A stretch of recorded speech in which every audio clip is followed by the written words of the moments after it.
Bonjour à tous les livrevores et bienvenue dans le podcast Mangeur de livres. Alors aujourd'hui, quel livre va-t-on manger et à quelle sauce? Je vous avoue que c'est un livre qui est pas très digeste, hein, qui est pas très bon pour la santé. Non, je rigole. Il parle de choses qui sont pas très bonnes pour la santé, mais c'est un must-have, hein. C'est un livre qu'on se doit de lire, hein, quand on s'intéresse un petit peu à ce qui se passe sur la Terre. Et alors c'est quoi ce livre? Et bien ce livre c'est la supplication. La supplication de Svetlana Alexievitch. Alors qu'est-ce que la supplication et qui est Svetlana Alexievitch? Je dois vous avouer qu'en réalité, je savais pas qui c'était.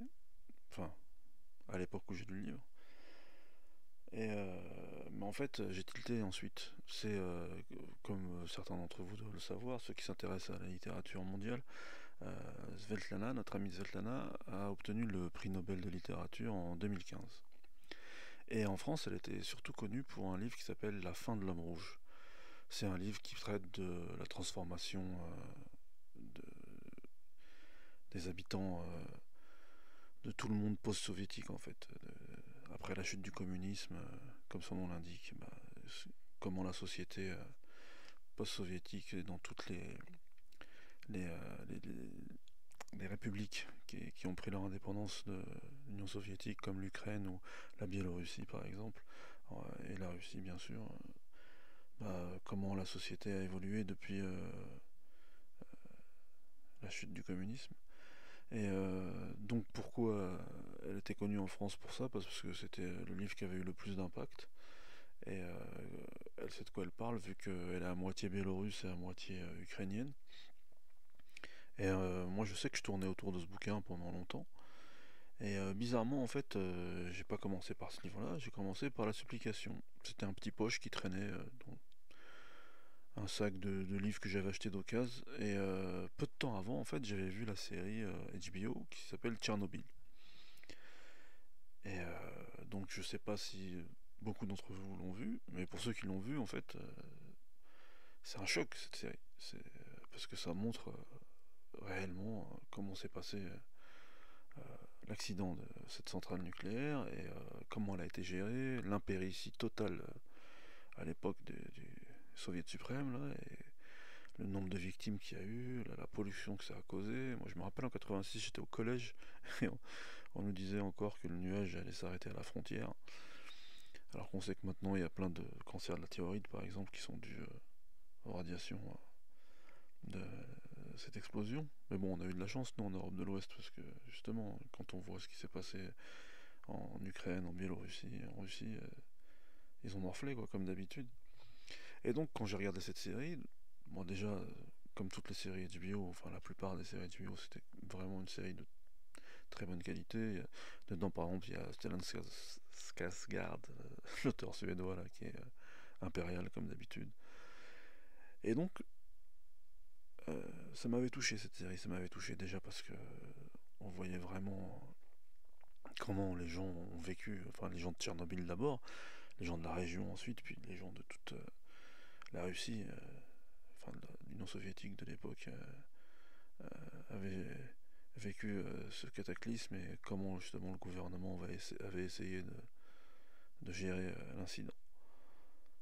Et bon, j'avais regardé la série et c'était resté un peu dans un coin de mon cerveau. Et voilà quoi, j'étais passé à autre chose. Et donc un jour, je tombe sur ce livre, La Supplication, et je commence à le lire. Et je me rends compte qu'en fait, cette série, elle est basée sur ce livre. Et que ça reprend point par point les différents passages de la série. Et donc là, je deviens fou. Je me dis, attends, déjà la série, elle m'avait rendu fou, mais je m'attendais pas à ce que ce soit vraiment basé sur un livre de témoignages comme ça. Parce qu'en réalité, Svetlana Alexievitch, avant d'être une grande autrice, un grand écrivain, ça a été pendant longtemps une journaliste. Elle a couvert pas mal de grands événements qui, qui ont eu lieu par rapport à la sphère d'influence soviétique, quoi, que ce soit l'Afghanistan, la Tchétchénie, etc. Et donc, Elle a fait un travail de journaliste pendant longtemps avant de devenir écrivaine.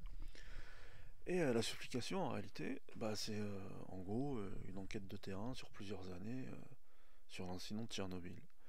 Et je vous donne un exemple. Par exemple, pour ceux qui ont vu la série, euh, on voit tout de suite dans les premiers épisodes, quand donc un des réacteurs explose, là, les premiers à aller sur les lieux, ce sont les pompiers de Tchernobyl.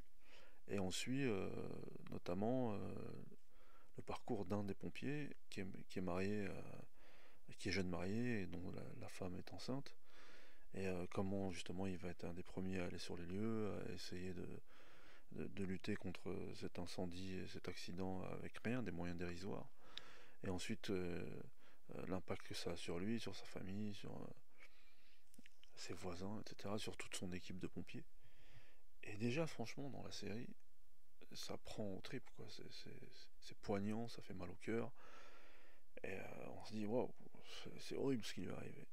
Et dans la supplication, le premier cas, justement, que nous raconte Svetlana Alexievitch, c'est l'histoire de ce pompier, justement, parce qu'en fait, c'est chronologique. Et donc, c'est comme la série, ça reprend point par point, en prenant des points de vue de différents acteurs de l'incident. Mais déjà, moi, en voyant la série, je m'étais dit, c'est chaud, et il y avait un luxe de détails, et, c'était vraiment réaliste, quoi. Mais là, dans son livre, c'est déjà une grosse partie du début, mais c'est. Enfin, dans la série, il y a 10%, quoi, comme d'habitude. Mais là, on se rend compte de la souffrance qu'ont vécu ces pompiers, leurs femmes. Enfin, ils sont tous morts. Sa femme, là, qui était enceinte, par miracle, elle a réussi à survivre à l'irradiation. Et elle essaye de veiller son mari, mais bon, c'est pas un spoil, hein, il va mourir, hein, puisque il était sur les lieux au début. Et même ensuite, comment justement l'administration met tout de suite les corps dans des cercueils plombés, et les enterre dans des endroits inconnus, et la femme du pompier essaye juste de savoir où est enterré son mari. Et juste ça, déjà, c'est juste le début, et ça nous met dans l'ambiance, quoi. Ça nous met dans l'ambiance, et ça, franchement, ça fait pleurer. C'est rare, moi, que je verse ma larme en lisant un bouquin ou en regardant un film, mais là, je vous avoue que j'avais les yeux mouillés. Et donc, ça campe le décor, ça campe l'histoire. Et moi, la chose qui m'avait le plus plu dans la série, c'était, comme j'ai dit, vraiment l'impéritie du gouvernement dans la gestion de la crise, quoi. Et sa méconnaissance totale, en réalité, en ce qui concernait l'énergie atomique. On voit bien, là, dans la série, que, justement, là, le scientifique qui est joué par Stellan Skarsgård, là, qui est envoyé pour essayer de gérer l'incident, bon, il n'y a que lui, en fait, qui est conscient de la catastrophe, le degré de la catastrophe qu'implique l'explosion du réacteur. Et à l'époque, Gorbatchev et compagnie, mais ils sont même pas conscients de ce que ça veut dire, l'irradiation. Ils sont même pas conscients de ce que ça veut dire euh, un accident atomique. Ou encore, par exemple, nous, en France, en Europe de l'Ouest, tout de suite, on nous avait dit, bon, il y a un nuage radioactif au-dessus de Tchernobyl, au-dessus de l'Ukraine, ça se déplaçait vers l'Ouest. Mais justement, le fait, elle, qu'elle soit aussi biélorusse, un truc qu'on n'a pas su, c'est qu'en réalité, bien sûr, Tchernobyl a été irradié en premier, mais très vite, en réalité, le nuage de particules radioactives s'est déplacé vers le nord, vers la frontière biélorusse et sur la Biélorussie. Et en réalité, la Biélorussie, elle a mangé quasiment autant que l'Ukraine. Et ça, par exemple, en tout cas, à part quelques spécialistes peut-être, on ne savait pas ça.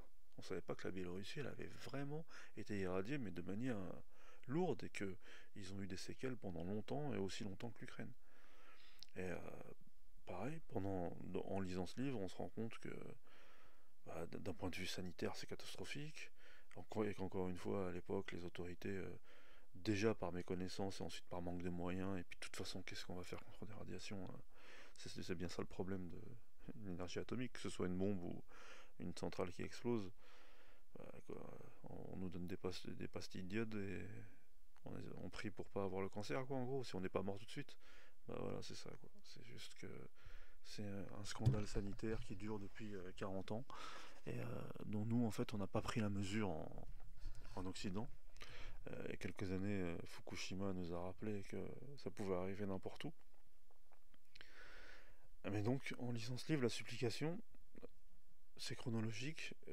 On suit donc la catastrophe de Tchernobyl du début jusqu'à la fin et avec toutes les ramifications que ça a. Et c'est ça, en fait, qui est super intéressant et super prenant dans ce livre. Sincèrement, ça se lit très vite, c'est un petit poche, mais on est obligé de faire des pauses parce que c'est lourd ce qu'on lit. Mais en fait, il y a plusieurs strates. Il y a déjà le niveau humain, comme je vous l'ai dit. À part si on a un cœur de pierre, on est obligé de souffrir et d'être vraiment pris au tripes par ce qui arrive aux gens. Euh, Pareil, hein, ceux qui sont partis en premier, qui sont sacrifiés pour essayer de colmater les brèches, on le voit dans la série. Alors bien sûr, parmi vous, il y en a bien, comme en plus c'est HBO, il y a plein de gens qui n'ont pas dû voir la série.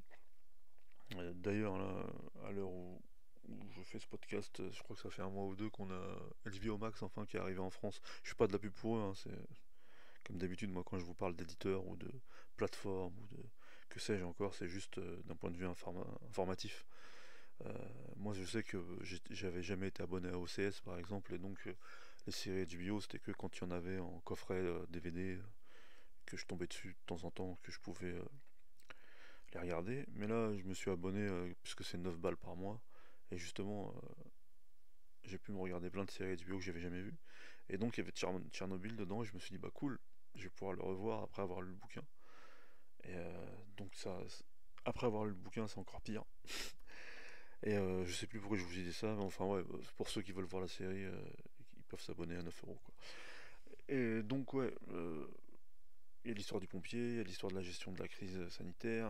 Par exemple, on apprend là qu'à un moment donné, ils sont partis chercher des mineurs en Sibérie parce qu'ils avaient besoin de entre guillemets d'ouvriers un peu qualifiés et sacrifiables. Et pareil, bon, ça fait mal au cœur dans la série parce qu'on sait que quand ils vont les chercher, ils leur disent pas, mais qu'ils vont tous mourir. Mais dans le livre, c'est pareil, quand on voit comment ça s'est passé, ce recrutement, et ce qui leur est arrivé après. Donc, enfin, je sais pas pour vous qui m'écoutez, si vous connaissez un peu l'histoire de la Russie, l'histoire. Enfin, quand je dis Russie, c'est bien sûr tout le monde russe ou soviétique, c'est-à-dire, en tout cas les trois Russies, comme on dit déjà Biélorussie, Ukraine, Russie. Quand on lit un peu l'histoire de cette région et de ce peuple, ben, on sait qu'ils ont souffert tout le temps, quoi. Par exemple, c'est ceux qui ont payé le plus lourd tribut pendant la guerre. Sur les 50 millions de morts, la moitié c'est des Russes. Que ce soit à Stalingrad, ou que ce soit au début pendant l'invasion, ou que ce soit ensuite pendant euh, la guerre contre l'armée nazie. Ils ont payé un tribut incroyable, que ce soit par exemple l'Ukraine après avec Staline, avec l'Holodomor, quand il a organisé la famine en Ukraine, c'est pareil, il y a eu 2 ou 3 millions de morts en Ukraine. Là, avec ce qui se passe en ce moment avec la guerre, ça se passe à nos portes, et apparemment les deux camps, là, à l'heure où je vous parle, ils ont plus de 200 000 ou presque 300 000 morts chacun. Pour nous, ça paraît des chiffres incommensurables. En gros, en tout cas, tout ça pour dire que c'est des peuples qui, depuis, on va dire, au moins 2 siècles, parce que la révolution russe c'est pareil, les, les camps de Staline, c'est autant que les camps de la mort nazie. Enfin, je veux dire, ça fait longtemps qu'ils morflent et ça fait longtemps qu'ils meurent dans des conditions horribles. Et quand on lit ce bouquin, bah, en fait, c'est une brique de plus dans l'horreur, quoi. C'est des gens sacrifiables à chaque fois. Alors, je sais bien que, encore une fois, une centrale atomique qui explose, même si ça se passait en France, je pense que ce serait pareil. On a bien vu à Fukushima aussi, au début, les premiers qu'ils ont envoyés, je sais plus quel nom on leur a donné, c'était le même nom qu'à Tchernobyl, justement, j'ai un trou là. Enfin, en gros, ceux qui se sacrifient, quoi. Ceux qui vont au début, ils savent très bien qu'ils vont mourir, ils savent très bien qu'il n'y a pas de retour possible pour eux et que ça va être horrible. Mais ils y vont parce que c'est pour le pays, c'est pour la cause. Et ce qui est prenant dans cette histoire de la supplication, c'est que c'est vrai que à l'époque, surtout au début, comme les pompiers et tout ça, ils n'étaient pas conscients vraiment qu'ils allaient y rester. Mais plus on avance dans le temps de gestion de la crise, plus on avance dans la prise de conscience de, de l'inéluctable en fait. Ça va durer longtemps, il va avoir des répercussions pendant des années. À un moment donné, les scientifiques, quand ils parlent entre eux, comme ils sont sur le site depuis le début, ils se rendent compte que de toute façon ils vont mourir aussi, ils sont irradiés et que ouais, ils vont avoir des cancers quoi. Peut-être au bout de 6 semaines, 6 mois, 6 ans, mais en tout cas leur temps est compté. Et justement, ce livre, donc La Supplication, en fait ça nous plonge là-dedans, ça nous plonge dans cet état d'esprit là, de la mort inéluctable et le fait qu'une catastrophe de ce type, bah, déjà on se rend compte là en lisant le livre que c'est un miracle réellement. C'est un miracle que euh, l'Europe entière s'en soit sortie entre guillemets à si bon compte. Et bien sûr entre guillemets parce qu'encore une fois, nous on ne se rendait pas compte des répercussions sanitaires, sociales et du nombre de morts simplement qu'il y a eu. Et en réalité que encore aujourd'hui, alors bien sûr il y a eu les sarcophages, je sais pas combien de sarcophages en plus sur le réacteur pour éviter que on soit tous irradiés. Mais bon, avec la guerre aujourd'hui, on se rend bien compte par exemple qu'à Zaporizhia, là, ça pourrait arriver. Et en tout cas, ça fait réfléchir sur, premièrement, cette énergie là, atomique. Apparemment, on en a besoin, même en ce qui concerne la sortie des énergies fossiles. Mais alors après, moi j'ai toujours été mitigé sur cette question, parce que la question des déchets, c'est toujours une question. C'est quand même des bombes à retardement, ces centrales, quoi qu'on en dise. Et surtout, bon, revenir au cœur du livre, comme je vous disais, il y a plusieurs strates. Donc il y a la première strate déjà de l'émotion. La deuxième strate, c'est justement l'explication de tout ce complexe là, militaro-industriel, atomique, que ce soit dans le monde soviétique ou dans le monde occidental.